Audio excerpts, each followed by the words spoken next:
The September 21st, 2016 meeting in the Siuslaw Valley Fire and Rescue is called to order at 6 p.m.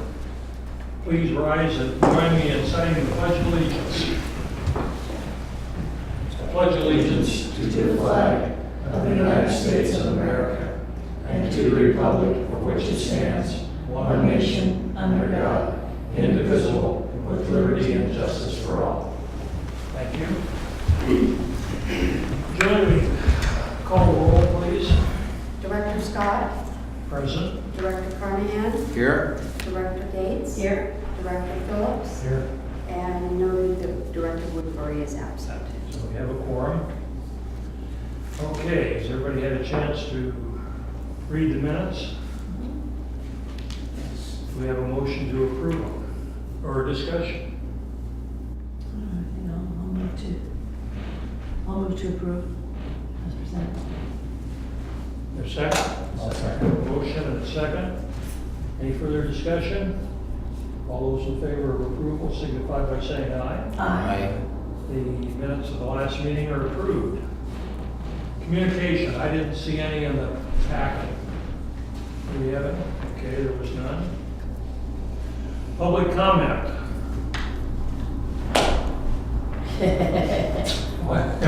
Going down the pike tonight. Okay.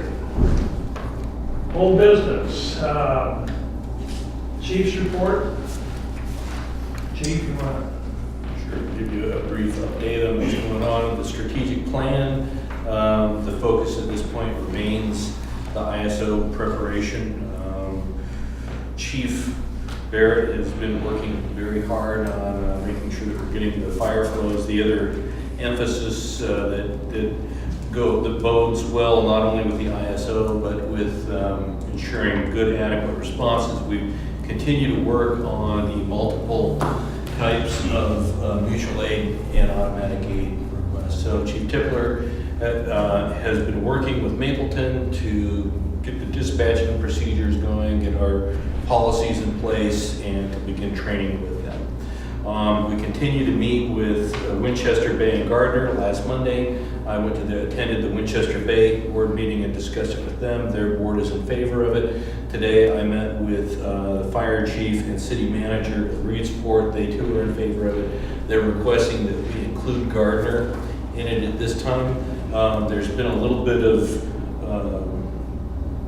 worry that maybe Gardner has been struggling with the numbers of folks as to whether or not they can fulfill that. But the good thing is that those three departments in that area work very well together and they cover each other. So the reality is that if it's all kind of the same little community that we're dealing with. I talked with their fire chief today, and he is in favor of it. I'll be attending the October 1st board meeting in Gardner to see where they're at.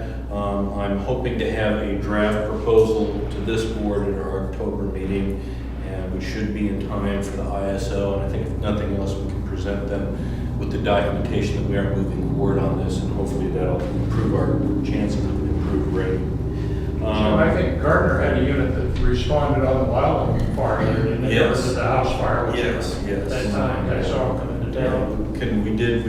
We'll go a little out of order, it's a little bit into operations, but we did have several incidents within the past week. Yeah. The Tuesday before, I guess, was the most significant in the sense that we had a good-sized vegetation fire immediately followed by a working structure fire. I don't have the exact numbers of responders on the brush fire. I'll have to see what Chief Tippler said. I was looking in our database for that, couldn't find it. But I know at our structure fire that was preceded by 21-22, I think with the chaplain, we did call for mutual aid from our southern partners. The reason why we did that is because our crews had just gotten off of a hard working fire. We knew it was going to be exhausted. I think if anything, we should have called for them sooner. But they sent 2 pieces of equipment and I think 8 or 9 personnel, and they assisted in overhaul operations. Any other questions on that? No, it was just good to see them come to town. Just a quick question, do we have a mutual aid agreement with Jaws? We do not. That's I'm working on all the corners. I can't go to the west. No, I can't go to the north, so I got the east, I got the south, and next will be the north, and I'm really hoping that they're gonna be into that, because one of the things that I was waiting for during the Newport fire was a request for a move up to backfill, because I know that they pretty much cleaned up their county dealing with that, and I think we could have at least helped our neighbors in Yahans or Walmart with an engine company cover their area while they were dealing with that, so. These are things that we gotta do, so we'll continue to work on them. Operations chief selection process, we received a total of 7 applicants. 1 withdrew, he accepted a position in another area. Of the applicants that we received, let's see here, 3 were out of state. We had 1 from the Tri-Cities in Washington and 2 from Arizona, 1 from the Phoenix area and 1 from Tucson. It was the candidate from Tucson that withdrew.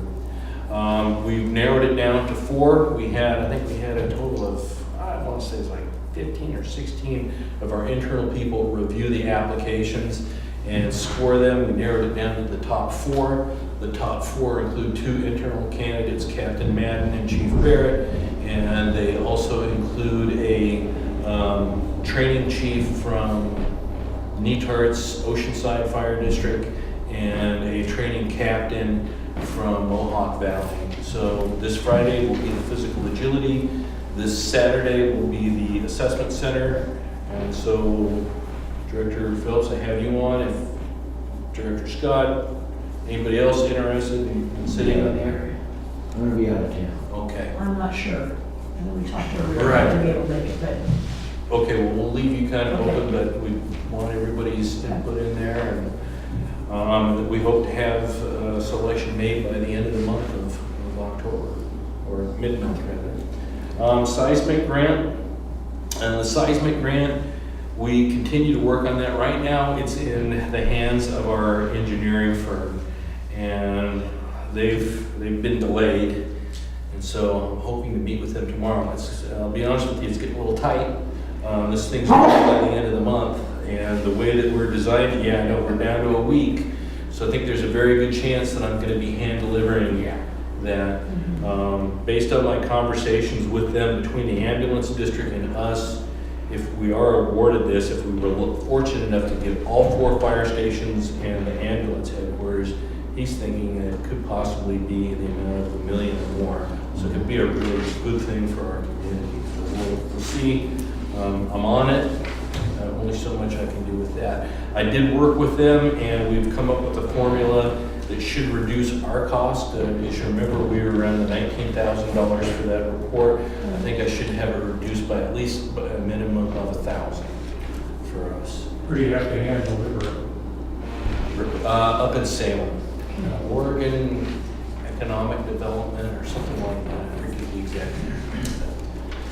And this firm has participated in the grant process before, and he said even if we weren't behind, it's a good idea to do it because they had one school district that they assisted with, and it got lost in UPS. So I think the money we've put into getting this engineering report, the time we're going to put into it, it's worth a few dollars of gas and staff time to say, here you go. No problem. Make sure they have it. Let's see, video recordings of the board meetings. What's going on? It's on the front page of the district webpage, and we'll continue to archive that. Okay, that is all I have. Are there any questions for me?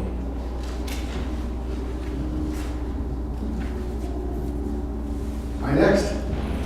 You're up. I'm up. Once again, I submitted my reports, and are there any questions? Just one question.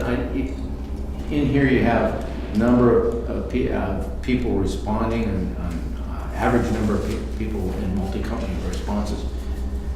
Now, is that actually on scene, or does that include the people that are on standby? That includes the people who are on standby. And I'm glad you asked that Can we question. separate that somehow? Because those two numbers, to me, are important.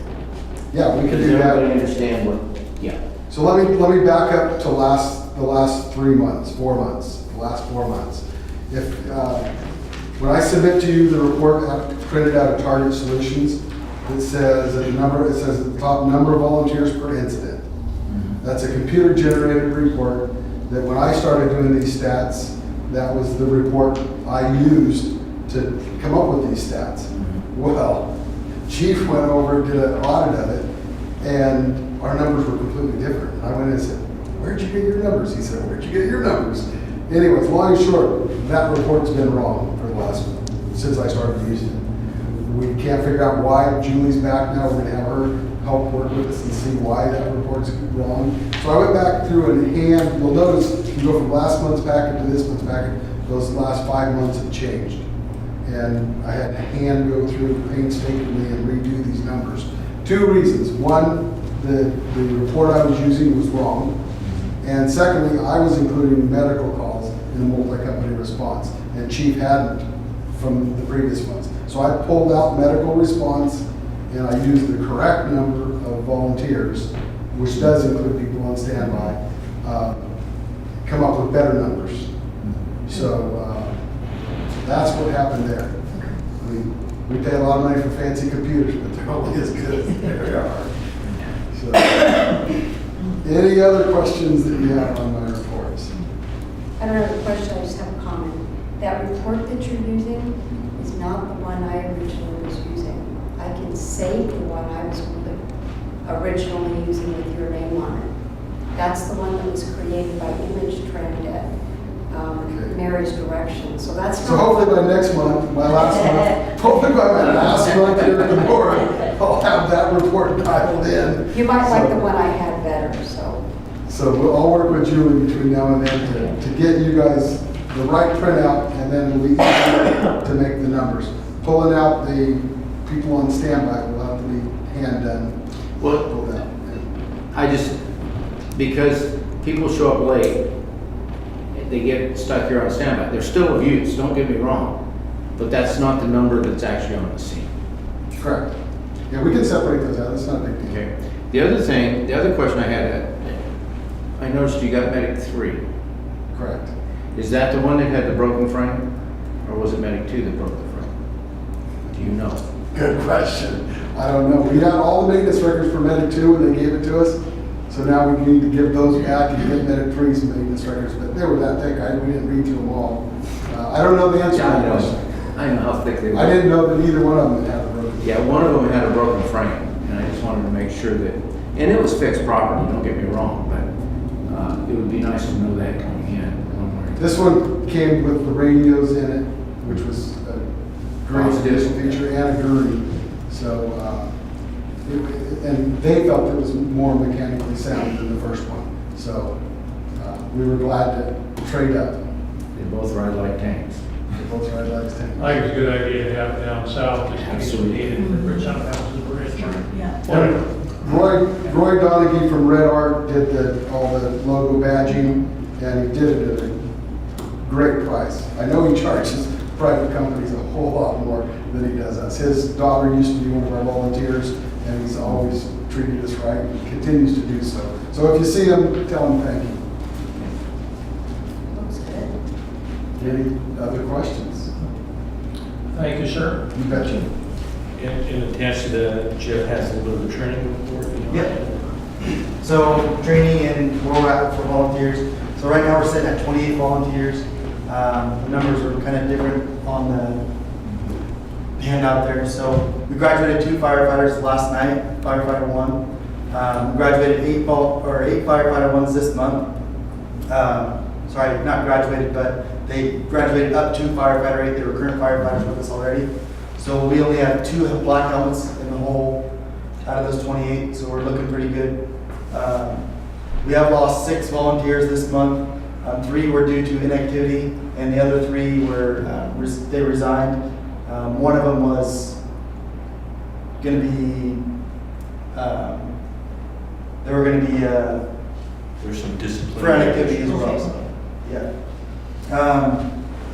So those numbers that we get for the inactivity over 2 years, it's not just, hey, you guys haven't been active. It's a 2-year span, and that's why we do it.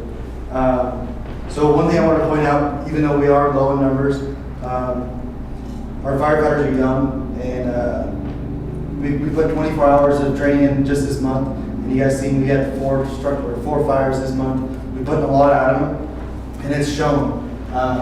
That Tuesday, that structure fire day, that wildland fire day, 11:30 at night, we had a RV fire, and I had a full engine crew at 11:30 at night, and they went out and they kicked butt, and they put that RV fire out in about 30 seconds. I was really impressed. Sean was there, it was great. Yeah, like I said, I'm pretty proud to be part of it and see how far we've come in a short period of time. Jeff's done a very good job. Thank you, very good. And just last night, he brought in some more DPSST, which is state level training on May Day, and it was very good, and I think it reaffirmed a lot of the things that we've been doing with our simulators and the training, so kudos to Jeff. Good job.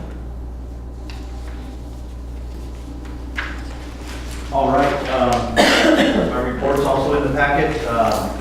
Did 6 inspections last month, 5 correction notices, everything's minor. Since I started, things have gotten a lot better. It's the first time I inspected most of these places, so we're doing well there. 1 investigation, 3 public education events, smoke alarm, carbon monoxide installations is 7. This year's theme is, if it's older than 10 years old, replace it, smoke alarms. So smoke alarms are going to be the theory, so we're going to be doing a lot of those. Didn't do any juvenile fire setters, thank goodness. Hydrant inspections, the last 20 of them were done. New development, haven't heard anything from the city, anything major going on. 5 code interpretations, people calling asking, hey, what can I do, how do I do this, what do I do that? Safety meeting minutes, we did have a meeting last night, so that's why it's printed there. The main topic of the meeting was those fires we had. We talked about certain things that happened on those fires that we could do better. Working on some training things with some of the people. Like he says, they're pretty much all brand new, so they're learning as they go. And they're doing awesome, just like he said. It's been incredible watching them. ISO update, like Chief says, I'm working on the pre-fire plans and water flows. Most now that is all just data entry. Got the flows done now, it's data entry, so it's good to have. And that's all I have there. You get a chance to read the minutes for the safety committee meeting there. Any questions on that?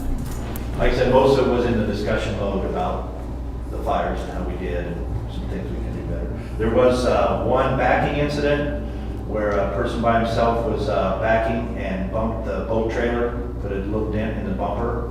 And another minor injury, burn injury on the last structure fire where he burnt the back of his hand. He was a little too close when he took his glove off to put his mask on.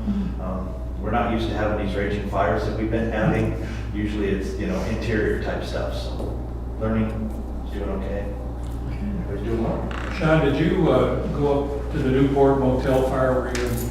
No, that one was kept very quiet. It's going to be a huge litigation issue. It was smoking in a hotel room that caused it.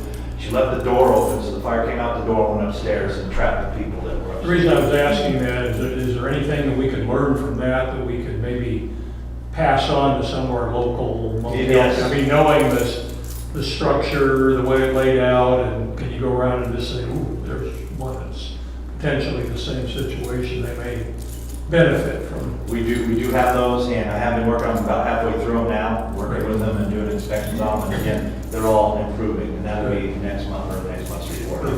Sean and I had a discussion about that immediately after the event, and I gave him direction to make contact with our hotel owners, and then on top of that, we're, not this Friday, but the next Friday, we're going to be doing a simulator on that. We'll probably carry that over into the association meeting. We'll focus on a similar structure that's set up the same way. The reality is that kind of thing could happen here. Yeah. We don't want it to, so. And they did have some serious code violations as well at the Newport one. Which our guys, so far, haven't had any, so. Thanks, Sean. Miss Julie, we're getting to your piece of action here. Okay.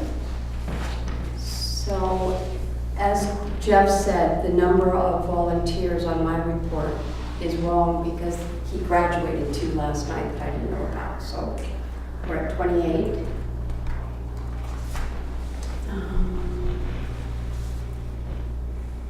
you guys have any questions about anything in my written report? Okay, a couple things to add. The next training that's scheduled for the admin team is going to be on Outlook calendars, contacts, groups, and how to do emails.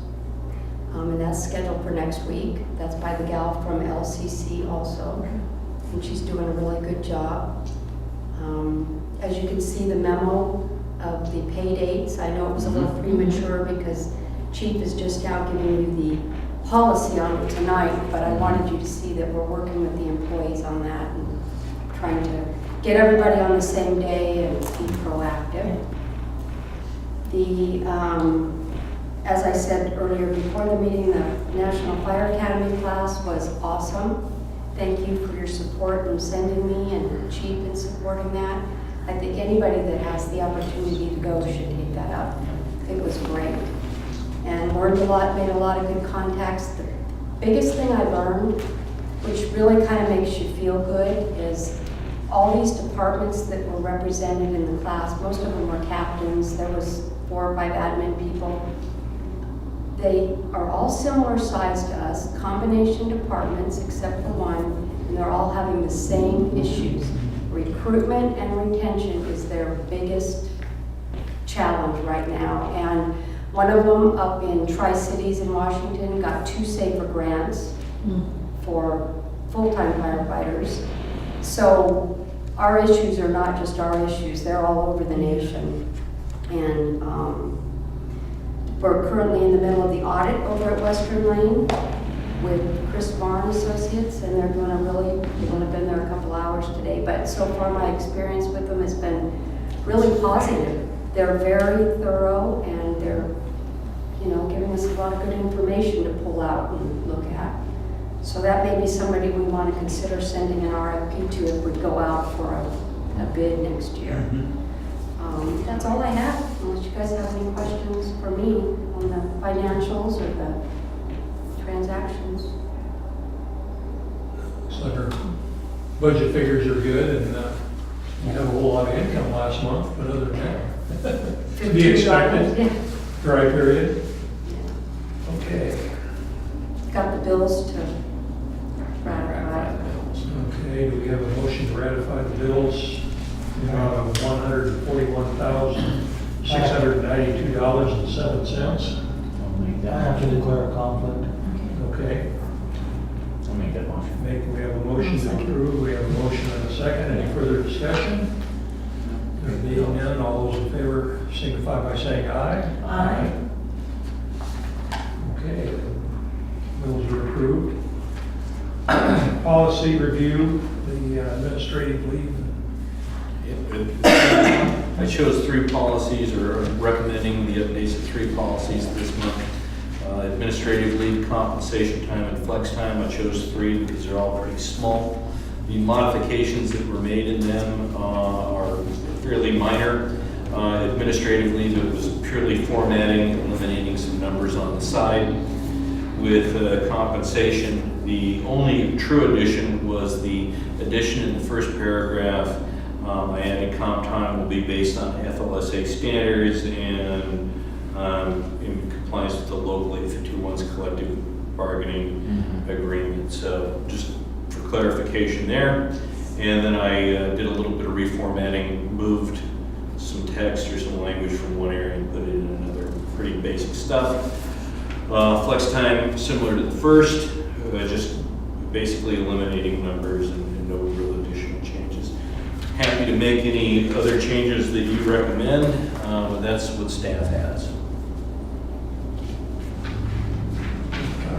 Comments, conversations? That's my work, but no, I read it and I didn't have it. I didn't have any problem with that. And as you said, that on the paydays and things, you're working with the local 851 or, yeah, you're working with them on that without any, they're fine with it?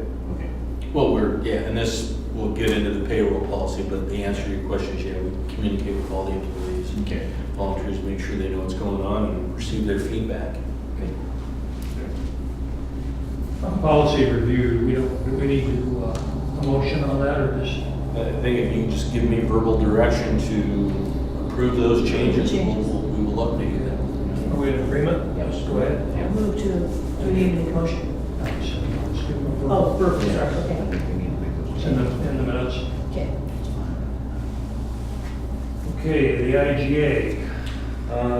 Just a quick update on that. Today's information, we can turn it over to Director Carnahan, because he's been involved in this as a member of the AAC. But in front of you are the recommended administrative advisory committee guidelines that have been vetted and they've been approved or recommended for approval by the AAC. So they're in front of you, as well as the process improvement form. We discussed those last month. In addition to that, you'll see that, just for your information, I included meeting minutes from the August and the draft from the September, and I've included the August objectives as well as the September objectives, so if you have any questions. But with that, I'll turn the guidelines and the process improvement form over to Director Carnahan if he has anything additional. I don't really have any, did everybody get a chance to read that? I did, yeah.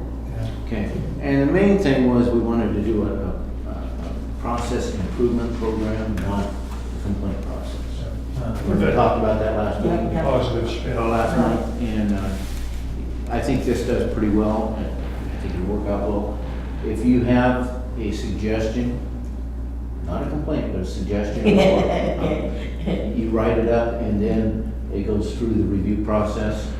Good. And one of the things that was brought up, that I think was brought up at the very first one, is that if there's some research that needs to be done, we cut it off a week before, so that whoever does the research, probably the chief, but someone Right. has time to do that. And that makes sense. That's, It's not something that happened last night, and we don't have time to research and find out, you know. And we figured, and that was fair, that works out, and then you've got time, you're not rushed. So it'd be our recommendation as the committee to go ahead and approve this. Exactly. I'm in favor of it, yeah. Yeah. Do you want us to need a motion, or you just need our? I think you need a motion on that, because Western Line's gonna have to do the same. Right, right, so I'll move to approve the recommendation. All second. Yeah.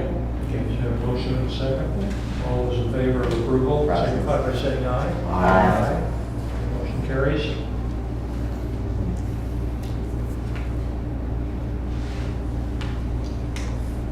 And everybody's information, the next meeting will be October 6th here at the fire hall. Okay. Okay, the next item is cost recovery. So my apologies again for being a little delayed on this, but before you put together some information on your request to explore cost recovery for incident response. I've done some research and I've included some of the highlights from the ORS in there.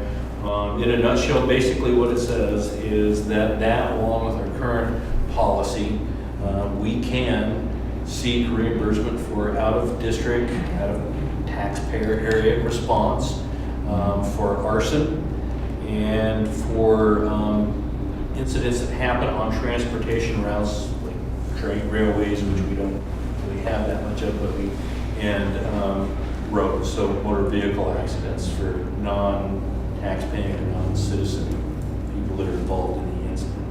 The recommendation is that we follow, and actually a requirement to the extent according to the ORS is that we follow the Oregon State Fire Marshal's pay rate. And we've included that information in there. Also, it's recommended that if you do want to pursue this, that you adopt an ordinance. And the rationale behind that is that it actually gives you, for lack of better terms, I guess, teeth in your fee recovery process. So in other words, should we impose a fee on somebody and it's not paid, it gives us a little backing if you're going to, if the decision is made to take it into collections or something like that. So the majority of the districts that I've communicated with that have done this have all enacted an ordinance. If we do that, we have to go through the ordinance process. In addition to that, another interesting finding was that I could not find anything that would allow us to, at least in the ORS, would allow us to get fee recovery for dunes response. Now, Western Lane Ambulance does currently have a $400 dunes response fee. And in discussions with them and coupled with the fact that they're looking at their fee schedule right now, I'll be discussing it at next week's board meeting, I'm going to make the recommendation to them that they maybe add a little piece on for us. So for out of area people that are involved in a dunes response, part of their billing process is to include a piece for us. So currently they charge $400, maybe we ask them whatever your direction is. An example would be an additional $200. We can then take that and apply that towards some of the wear and tear and response that we get. So that can all be up for discussion. My recommendation, barring any further questions from you, is that should you want to proceed with this, direct me to update current policy of cost recovery expenditures and cost recovery of public funds, draft a cost recovery ordinance with the assistance of legal counsel, begin the process of starting that, or at least a schedule of enacting that ordinance, and obtain a service agreement with Systems Design. You'll see that I included a little bit of information about them. They're the same company that's utilized by the ambulance district, and I think that would just make sense and make it easier for the transfer of information if we're going to be billing out of the same place. Do you have any success rate on, from these other departments as far as cost recovery? I don't, and I did ask about that, but I don't remember getting a very good answer. I did, if you look at the staff report, I did try and do a little bit of a calculation. So in other words, in a snapshot, I think I looked at a 3-month time period. This is the number of motor vehicle accidents that we responded to. Of the number of these incidents, these were the number that involved out of area people. Okay, now there's way more to it than just that fault and that type of thing. I calculated that what I anticipated our revenue generation for that to be, and it was around $17,000 a year. Okay, but I'm gonna just tell you right now that that's a very rough estimation.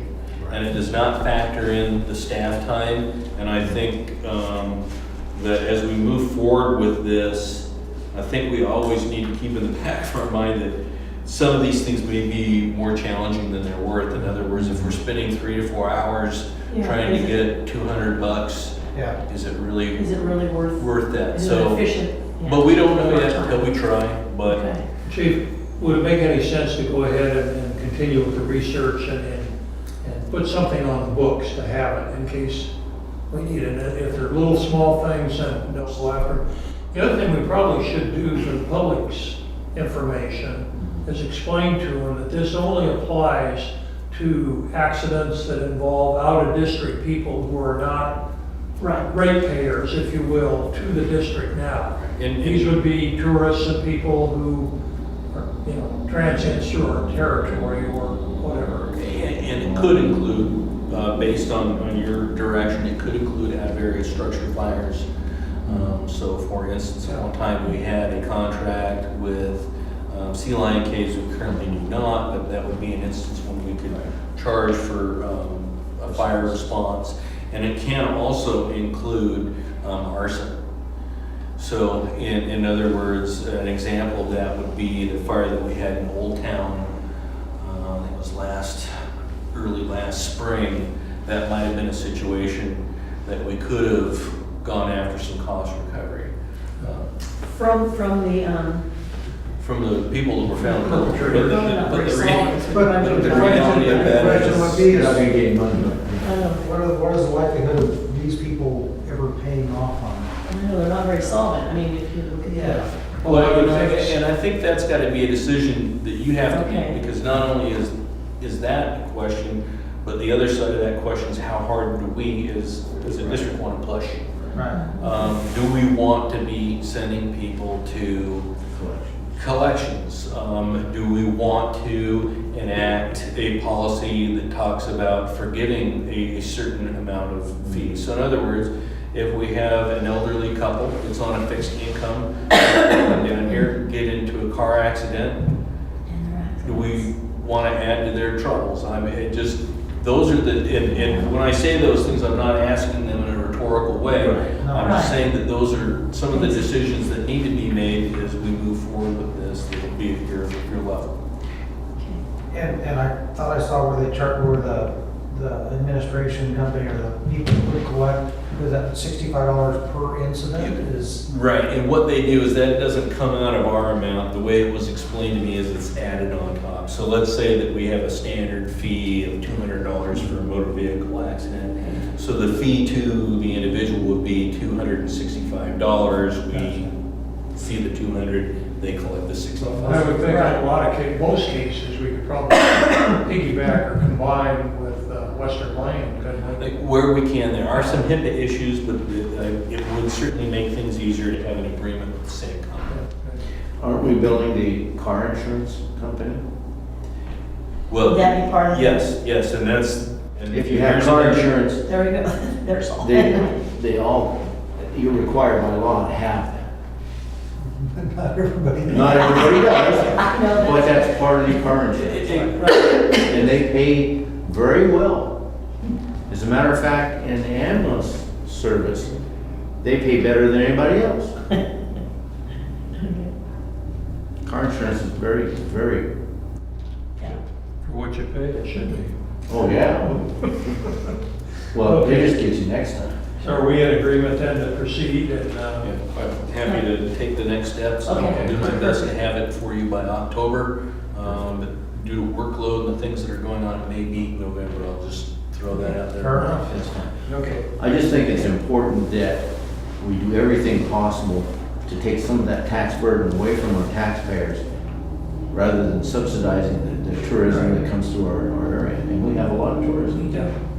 And no sales tax. And No, we sales don't get tax, anything. exactly. We don't get anything. It's a Oh, we get some hotel room room tax. Road tax, yeah, that's what. That'll little bit out. That comes back some. Some of it, it's not very much. Okay, so we're all in agreement, Okay. moving down the road there. New business, SDAO best practices. Looks like that's something set up for next month. So as you know, every year SDAO has the district fill out a checklist that bases our discount that we can get, and we're eligible for what was like a 6% discount total or something like that, 10% discount, and it's based on what we're doing. This year, and every year they pick a theme. This year it's ethics. And I thought that what I would do a little differently this year is I thought I would bring this to you for discussion. And we can go through this checklist and talk about things, and you can give me direction as needed on some of these things. I've created some recommendations on a number of them, but I think the intent is to get everybody in line and up to speed on this.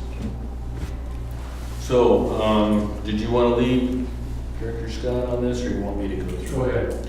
Okay, number one, familiar with permissible statutory provisions regarding Oregon ethics laws, ORS 244, where it discusses conflicts of interest, gifts, and financial gain. My response to that, and actually to a number of these, yes, but we really should be drafting a policy. And you'll see in here, they also make the recommendation that we hand out a handbook to the directors that goes over a number of these things as well that you can refer to. So again, I think we should be working on a draft policy for that. Aware of Oregon government ethics commissions and enforce government, or how they enforce their government ethics laws. So again, yes on the policy, and moving forward with that guide for you. Recognize that ethics laws apply to all district, elected, appointed officials, employees, and agents, irrespective of whether the person is compensated for services. So again, it just kind of goes over that, and however you want this delivered to you, we can do that. Now, One thing to keep in mind is that we do have that November training Right. coming up, and they will be talking about ethics in board practices. Adopt an Oregon ethics law policy, and the nice thing is there is a sample that's available through SDAO that I'm sure we'll be utilizing as well. Provide annual ethics trainings to all board members and staff. We're certainly doing that this year. Understand the difference between actual and potential conflicts of interest. Again, that'll go back to that guidebook. Aware of the requirements declaring an actual or potential conflict of interest. Informed of who is considered a relative for purposes of ethics laws.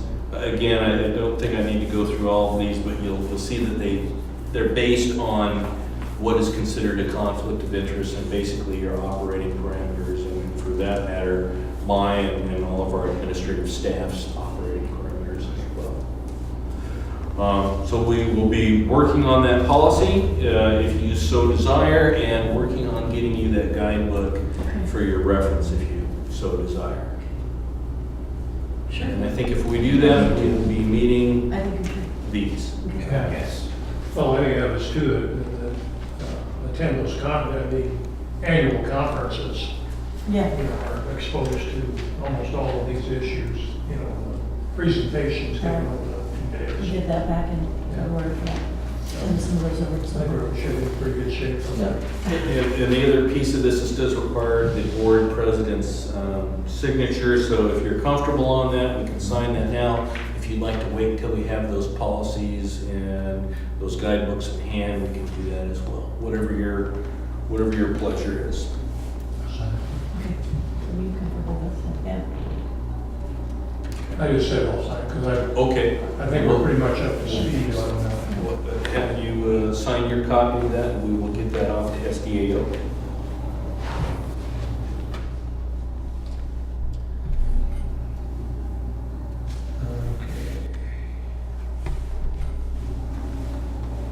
We're ready to go to item 2, volunteer recruitment.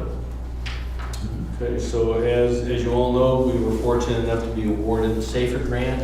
That SAFER grant does include funding to hire a full-time recruitment retention officer.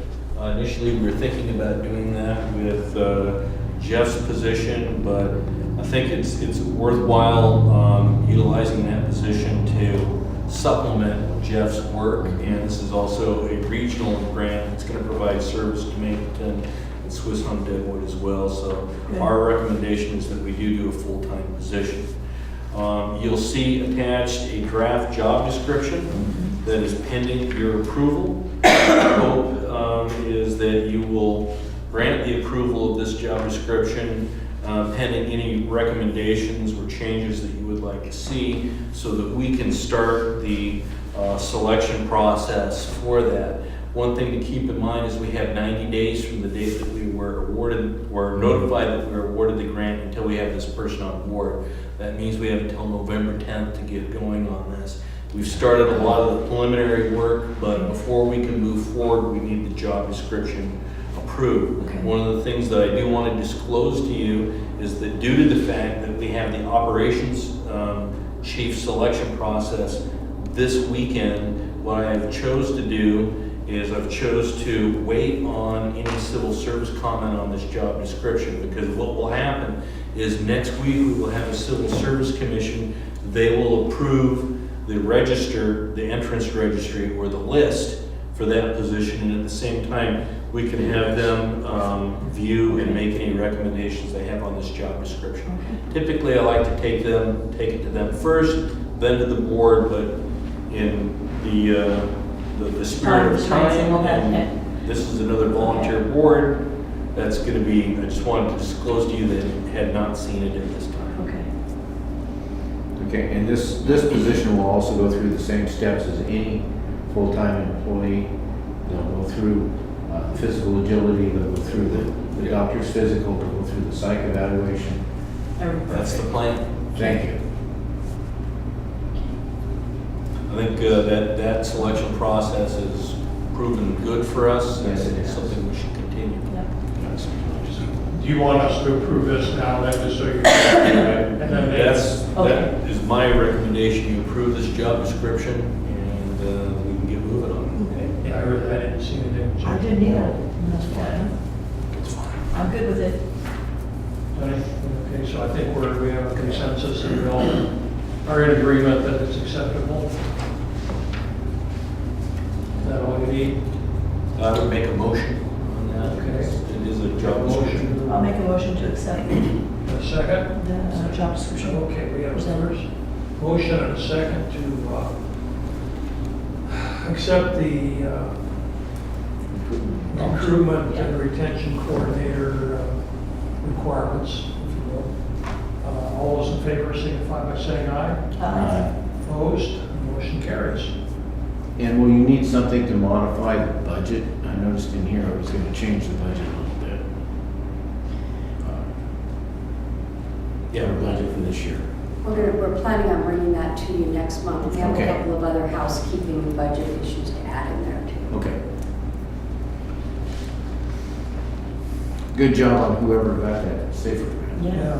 That's a big one. Combined effort, but we can give kudos to Chief Barrett there. Submitted it, followed through. Very good job. Good job. $650,000. Big number. Good. 3 years. 4 years. 4 years. That's good. Very good. Okay. Very good. Next item is payroll policy. Attached is a draft copy of the payroll policy. This goes a little bit into the discussion we had earlier with Director Carnahan. And essentially what we've been trying to do is we've been trying to streamline our practices, particularly from a payroll standpoint, to ensure that they're accurate and that they're timely and that they're also efficient. In other words, that we're doing things in a way that's not making them any harder for our finance person as possible. We've worked on a number of things, but they are all driven by this payroll policy. So in a nutshell, here's some of the changes that this policy will drive. One, we've currently, and it has been past practice, I think it predates me, we've been doing separate paychecks for things like duty chief pay, overtime pay, and those types of things. We're planning on putting it into a single paycheck at one time, just make it easier all at the same time. We're doing The other- separate ones? Yes. Okay. Yes, and they were, it also, not only it's separate checks, but it's separate times, so we would have these like 2 or 3 Okay. payroll processes throughout the month, which just didn't seem to be very efficient. The other thing is we're looking at experimenting with some software that Western Lane Ambulance is using as a scheduling / time card Okay. piece of equipment, and we're hoping that that will streamline things and make things a little easier as well. We have vetted this through all of our full-time members, and we've been in touch with our volunteers, that, as you can see from that memo, to let them know Yeah. any changes that could be coming. The only grumblings that I anticipate may be with volunteers, and that would be for those that are dependent upon some of the money that they receive, because we're changing the time period which they're going to be paid. It may be off for a month. So Right. I think, Can I interrupt you real quick? yes. You told me to. Actually, it's going to benefit the volunteers because they have been used to getting paid during association night. Now it's going to be earlier. Earlier than that. So they will actually have it available, and we'd already bumped it up quite a bit, but now it will actually be available on the first part of the month with everybody else's. So, sorry. Just one thing, under wage compensation, under section B here, it says wage increases are not automatic. Supervisors will make salary increase recommendations to the fire chief based upon their work performance throughout the year. Has the union agreed to that? Or is this just for salaried employees? Okay, where are you at? It's under wage compensation, under B, last line. Yeah, this, we have both at the non-union level and at the union level, our wage increases, and it does state that in the collective bargaining unit that they're performance-based. Wow. Now, Wow. Okay, Most unions aren't that way. well, let me put it to you this way. The step increases are.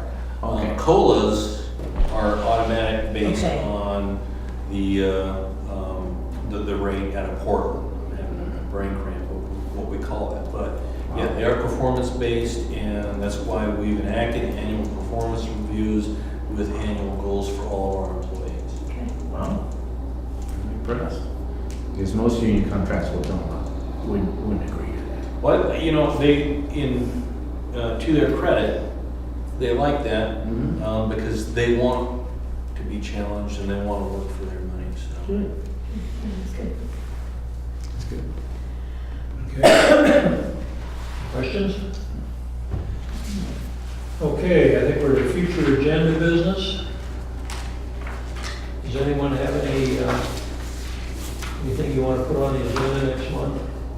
Anything at this point? No, October. October, 14th? 19th. Right in front of me. Okay, I have one agenda. We're currently working on a new employment contract for the chief. And it's in the draft position right now. And we'll have it for review next month in executive session. And we'll probably have a conference call with our legal counsel and whoever else. So we'll just want to give you a heads up that that's in the offing, and it should be a fairly easy situation to work our way through. And so we'll go into executive session That's fine. at that time and take care of that issue. Okay, is there any other further business? I'd just like to make a comment that I realize that we're very busy right now and we're all working extra hours. But at the same time, I hope that the board understands it's a very exciting time for the district right now. If you really look at what's going on, the things, the projects that we're working on, strategic plans, ISO ratings, IGAs, mutual aid, safer grant, these things that we're doing, yes, our hands are full, but it's really neat. And I think pretty much everybody's on board, that we're having fun with it, and I think that the long-term results of this are going to be good. So we appreciate your support in it, and we hope that you appreciate the work that the entire staff is putting in. Yeah, we saw the kudos from the city manager from Eric. Yeah. Rental, just good representation on the paper. We hope that will continue, and probably even maybe a little more now, huh? Anyway, congratulations. on your Yes, new position. congratulations. That's neat. Okay, there being no further business, the meeting is adjourned